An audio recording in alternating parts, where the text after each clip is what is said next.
اعوذ باللہ من الشیطان الرجیم بسم اللہ الرحمن الرحیم واذکروا نعمت اللہ علیکم ومیثاقہ الذی واثقکم بہ۔ اب دیکھیے ایک میثاق وہ تھا کہ جو بنی اسرائیل سے لیا گیا، اب یہ میثاق اہل ایمان سے ہو رہا ہے۔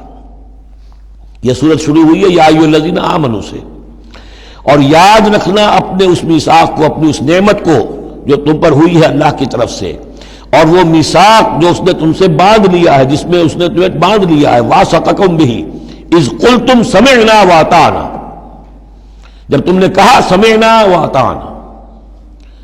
سورہ بقرہ کی آخری آیت کہاں ختم ہوئی تھی؟ سمعنا واطعنا، آخری سے پہلی غفرانک ربنا والیک المصیر۔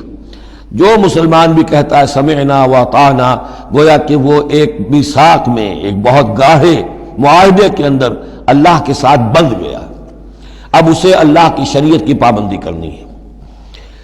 وَاذْكُرُوا نِعْمَتَ اللَّهِ عَلَيْكُمْ وَمِيثَاقَهُ الَّذِي وَاثَقَكُمْ بِهِ إِذْ قُلْتُمْ سَمِعْنَا وَأَطَعْنَا وَاتَّقُوا اللَّهَ، اللہ کا تقوی اختیار کرو۔ ان اللہ علیم بذات الصدور، یقیناً اللہ تعالیٰ جو سینوں کے اندر چیزیں پنہا ہیں ان سے بھی واقف ہے۔ یا ایھا الذین آمنوا کونوا قوامین للہ شہداء بالقسط۔ اب وہ آیت نمبر 135 میں نے نوٹ کرائی تھی سورہ نساء کی، اور یہ آیت نمبر 8 ہے سورہ مائدہ کی، ایک ہی مضمون، وہی نسبت زوجیت کو سمجھ لیجئے، صرف یہ کہ عکسی ترتیب ہے۔ وہاں تھا یا ایھا الذین آمنوا کونوا قوامین بالقسط شہداء للہ، یہاں ہے کونوا قوامین للہ شہداء بالقسط۔ ایک حقیقت تو میں نے اس وقت بیان کر دی تھی کہ گویا کہ معلوم ہوا کہ اللہ اور قسط مترادف ہے۔ اللہ کے لیے کھڑے ہو جاؤ، قسط کے لیے کھڑے ہو جاؤ، اللہ کے گواہ بن جاؤ، قسط کے گواہ بن جاؤ، تو گویا کہ اللہ اور قسط یہ مترادف ہے۔ دوسرا مفہوم جو کہ آج سامنے آ رہا ہے اس کو سمجھ لیجئے کہ کسی معاشرے میں عدل قائم کرنا، ایک تو یہ کہ عام انسان کی جو اس کی نفسیات ہے، اس کی فطرت ہے، اس کا تقاضا بھی یہ ہے کہ انسان چاہتا ہے کہ انصاف ہو۔ آج پوری نوع انسانی انصاف کی تلاش میں گھوم رہی ہے۔ بادشاہت سے نجات حاصل کی تھی، جمہوریت کی طرف آئے تھے کہ غلامی سے نجات ملے، انصاف ہونا چاہیے، انسان پر حاکم بن کر بیٹھ جائے، یہ تو کوئی حق نہیں ہے کسی کو۔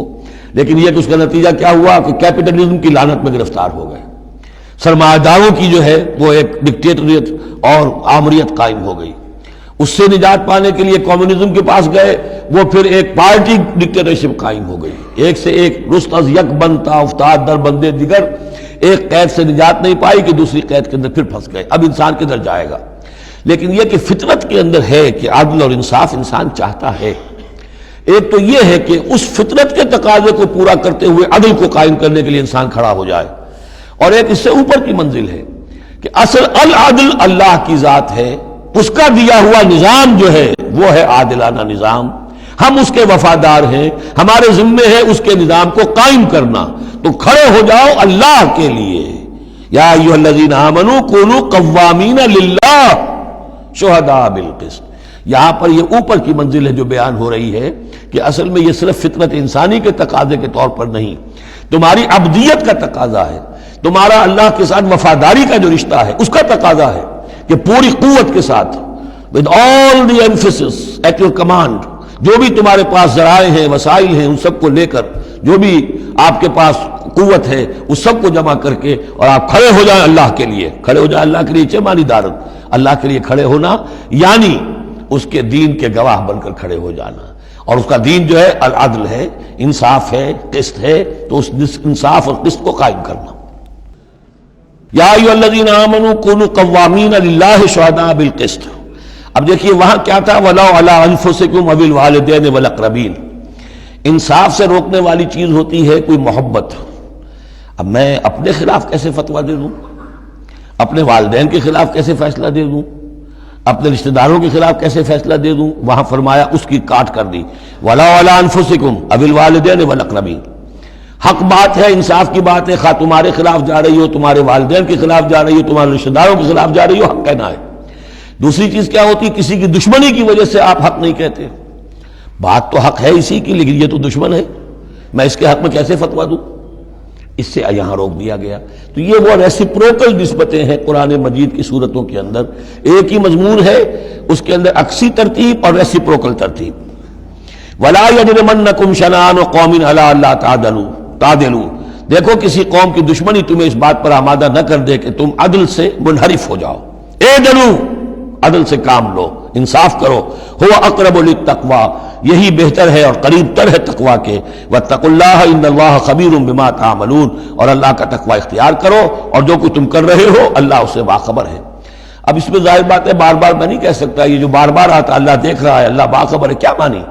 ہر ایک کا حساب تم سے لے گا، ہر ایک کی جواب دہی تمہیں کرنی پڑے گی، تمہارا کوئی عمل تمہارا کوئی قول اس کے علم سے خارج نہیں ہے، لہذا ہر وقت چوکس رہو، چوکنے رہو۔ وعد اللہ الذین آمنوا وعملوا الصالحات لہم مغفرۃ واجر عظیم، ہاں اللہ تعالیٰ کا وعدہ ہے ان لوگوں سے جو ایمان لائیں اور نیک عمل کریں کہ ان کے لیے مغفرت بھی ہے، اجر عظیم بھی ہے۔ والذین کفروا وکذبوا بآیاتنا اولئک اصحاب الجحیم، اور جو لوگ کہ انکار کریں اور جھٹلا دیں ہماری آیات کو وہ ہیں جہنم والے، آگ والے۔ صدق اللہ العظیم۔